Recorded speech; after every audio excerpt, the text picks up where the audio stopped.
Welcome back to the VC3 News Update for Friday, June 9th, 2023. I'm Shalisa Nanton. First on the local scene. Grade 6 students registered for the 2023 Caribbean Primary Exit Assessment CPEA concluded their final examination on Friday, May 5th, 2023. Of the 1,702 students registered, 1,693 wrote the final examination. Students' final scores were derived from the aggregate scores of both components of the CPEA. That is, the external assessment, which consisted of multiple-choice tests in mathematics, science, language arts, and social studies, and from the school-based assessment, which comprised a project, a writing portfolio, a book report, as well as teachers' tests, pupil-made tests, and can-do skills exercises in mathematics, science, language arts, and social studies. The preliminary results indicate that the proportion of students who met the prescribed standard was 1,442, or 85.17%, a slight increase over last year's 83.87%. This number includes 666 males and 776 females.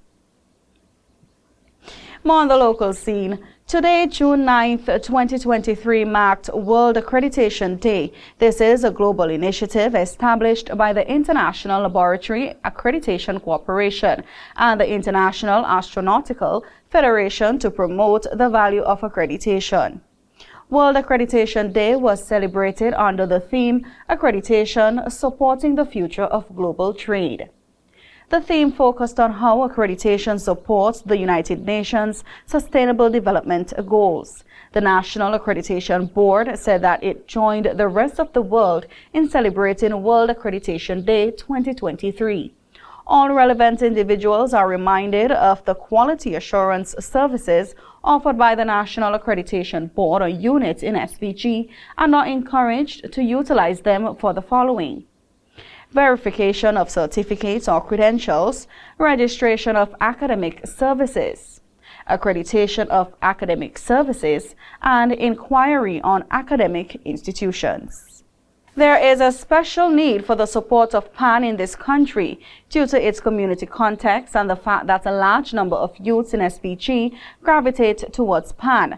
This was the opinion of a viewer who was watching the discussion on PAN, Calypso, and Mass on VC3's Roundtable Talk on Wednesday. This view was supported by the president of the Calypsonians Association, Earl Bennett, who added that there is always a replenishment of steel pan players due to the summer programs, which were started by members of the Yulu Pan movement. He said the pan has that advantage, in terms of recruiting and replenishing, and that also have to give the movement credit by starting summer programs, so they are replenishing. The president of the Yulu Pan movement, Rodney Small, said one of the issues that PAN is facing is that promoters and commercial people are not one and the same. He added that he has no issue with this, but there should be a balance. Now, I don't have a problem with business houses wanting to do events, right, whoever it is. But I still feel that, it should be a balance. You should be able to still contribute and still support something that is cultural. Because as Kaba said earlier, it's a part of your social, moral, corporate obligation, right? So I have no problem with it, but it has to, there must be a balance. And I don't think it should be a situation where it must be forced upon you. I think you should find it within your heart and say, all right, you know what? I think I need to do this because there are other persons who are doing it. Yeah. I'm not asking you to do it in a big way, but do it in some way or the other that you think that is respectful and that can help. Because again, our identities is very important. Fernando Serio of the Mass Bands Associated added to the conversation by indicating that mass bands support the business places through the purchasing of materials. He said, therefore, business places should be more involved in the art form. More so with mass, we support the business places by purchasing material and so on, and contact cement and all kind of things. And I think that they should be more involved in the art form, in the three components, supporting and helping, not in, like you said, not in a big way, but the little thing will help. Because even on Carnival Day now, persons come from overseas, they would want to shop, they would want to get stuff, buy drinks, and that is because of Carnival, and because of the components, and also because of mass, right? Because, I mean, that's somebody, we're not saying that we don't have persons out there who support business places. Yes, some of them do support. They do that every year. But we still need the others now to come out. Those that benefiting more than those that supporting. They're not doing nothing. The discussion on Roundtable Talk focused on the preparedness of the three components for Vincy Mass, which kicks off on Friday, June 30th with Fantastic Friday.